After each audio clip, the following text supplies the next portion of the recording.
اعوذ باللہ من الشیطان الرجیم بسم اللہ الرحمن الرحیم۔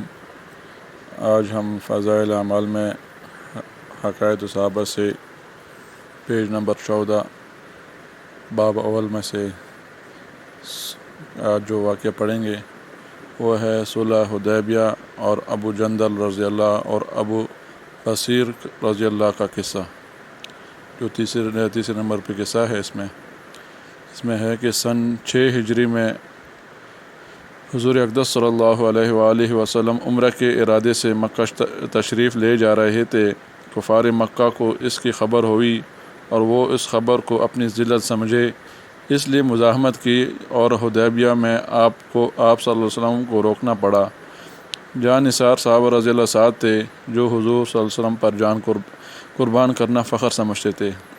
لڑنے کو تیار ہو گئے، مگر حضور صلی اللہ علیہ وسلم نے مکہ والوں کی خاطر سے لڑنے کا ارادہ نہیں فرمایا اور صلح کی کوشش کی، اور باوجود صحابہ رضی اللہ کی لڑائی پر مستعدی اور بہادری کیے، حضور اکرم صلی اللہ علیہ وسلم نے کفار کی اس قدر رعایت فرمائی کہ ان کی ہر شرط کو قبول فرما لیا۔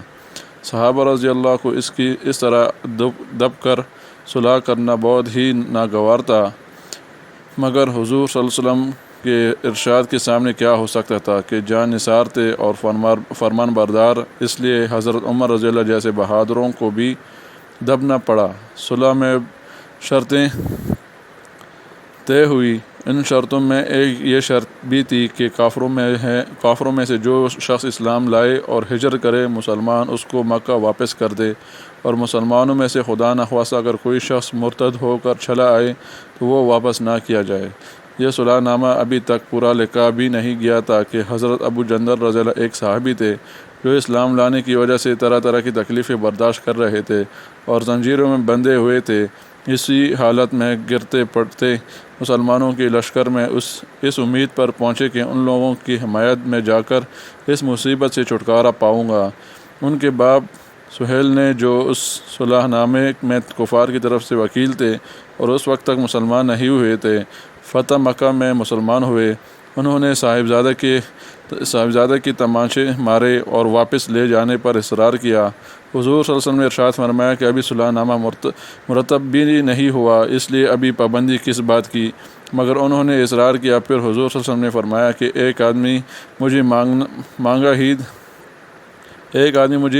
مانگا ہی دے دو، مگر وہ لوگ ضد پر تھے، نہ مانے۔ ابو جندل رضی اللہ نے مسلمانوں کو پکار کر فریاد بھی کی کہ میں مسلمان ہو کر آیا اور کتنی مصیبتیں اٹھا چکا، اب واپس کیا جا رہا ہوں۔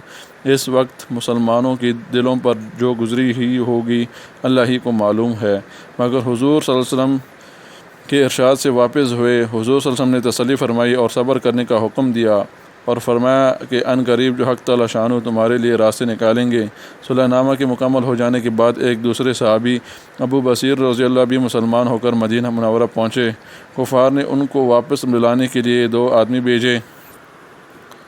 حضور اقدس صلی اللہ علیہ وسلم نے جب حسب وعدہ واپس فرما دیا، ابو بصیر رضی اللہ نے عرض بھی کیا کہ یا رسول اللہ، میں مسلمان ہو کر آیا، آپ مجھے کفار کے پنجے میں پھر بیچتے ہیں۔ آپ صلی اللہ علیہ وسلم نے ان سے بھی صبر کرنے کو ارشاد فرمایا اور فرمایا کہ انشاءاللہ ان قریب تمہارے واسطے راستہ کھلے گا۔ یہ صحابی ان دونوں کافروں کے ساتھ واپس ہوئے۔ راستے میں ان میں سے ایک سے کہنے لگے کہ یار، تیری یہ تلوار تو بڑی نفیس معلوم ہوتی ہے، شیخی باز آدمی ذرا اسی بات میں پھول ہی جاتا ہے۔ وہ نیام سے تلوار نکال کر کہنے لگا کہ ہاں، میں نے بہت سے لوگوں پر اس کا تجربہ کیا ہے۔ یہ کہہ کر تلوار ان کے حوالے کر دی۔ انہوں نے اسی پر اس کا تجربہ بھی کیا۔ دوسرا ساتھی یہ دیکھ کر کہ ایک کو تو نمٹا دیا، اب میرا نمبر ہے، بھاگا ہوا مدینہ آیا اور حضور اکرم صلی اللہ علیہ وسلم کی خدمت میں حاضر ہو کر عرض کیا کہ میرا ساتھی مر چکا ہے، اب میرا نمبر ہے۔ اس کے بعد ابو بصیر رضی اللہ پہنچے اور عرض کیا کہ یا رسول اللہ، آپ اپنا وعدہ پورا فرما چکے ہیں کہ مجھے واپس کر دیا اور مجھ سے کوئی عہد ان لوگوں کا نہیں ہے۔ جس کی ذمہ داری ہو وہ مجھے میرے دین سے ہٹاتے ہیں، اس لیے میں نے یہ کیا۔ حضور صلی اللہ علیہ وسلم نے فرمایا کہ لڑائی بھڑکانے والا ہے، کاش کوئی اس معین و مددگار ہوتا۔ وہ اس کلام سے سمجھ گئے کہ اب بھی اگر کوئی میری طلب میں آئے گا تو میں واپس کر دیا جاؤں گا، اس لیے وہ وہاں سے چل کر سمندر کے کنارے ایک جگہ آ پڑے۔ مکہ والوں کو اس قصے کا حال معلوم ہوا تو ابو جندل رضی اللہ بھی، جن کا قصہ پہلے گزرا، چھپ کر وہیں پہنچ گئے۔ اسی طرح جو شخص مسلمان ہوتا وہ ان کے ساتھ جا ملتا۔ چند روز میں یہ ایک مختصر سی جماعت ہو گئی۔ جنگل میں جہاں نہ کھانے کا کوئی انتظام، نہ وہاں باغات اور آبادیاں، اس لیے ان لوگوں پر جو گزری ہوگی وہ تو اللہ ہی کو معلوم ہے۔ مگر جن ظالموں کی ظلم سے پریشان ہو کر یہ لوگ بھاگے تھے، ان کا نتقہ بند کر دیا۔ جو قافلہ ادھر کو جاتا اس سے مقابلہ کرتے اور لڑتے، حتیٰ کہ کفار مکہ نے پریشان ہو کر حضور صلی اللہ علیہ وسلم کی خدمت میں عاجزی اور منت کر کے اللہ کا اور رشتہ داری کا واسطہ دے کر آدمی بھیجا کہ اس بے سری جماعت کو آپ اپنے پاس بلا لیں کہ یہ معاہدہ میں تو داخل ہو جائے اور ہمارے لیے آنے جانے کا راستہ کھلے۔ لکھا ہے کہ حضور صلی اللہ علیہ وسلم کا اجازت نامہ جب ان حضرات کے پاس پہنچا تو ابو بصیر رضی اللہ مرض الموت میں گرفتار تھے۔ حضور صلی اللہ علیہ وسلم کا والا نامہ ہاتھ میں آتا کہ اسی حالت میں انتقال فرمایا، رضی اللہ عنہ ورضہ۔ فائدہ: آدمی اگر اپنے دین پر پکا ہو، بشرطے کہ دین بھی سچا ہو، تو بڑی سی بڑی طاقت اس کو نہیں ہٹا سکتی، اور مسلمان کی مدد کا تو اللہ کا وعدہ ہے، بشرطے کہ وہ مسلمان ہو۔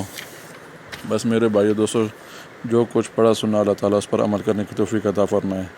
میرے اس چینل کو آپ لائک کریں، کمنٹ کریں اور سبسکرائب کریں، اور بیل کے آئیکن کو ضرور دبائیں۔ جزاک اللہ خیر۔ السلام علیکم ورحمۃ اللہ۔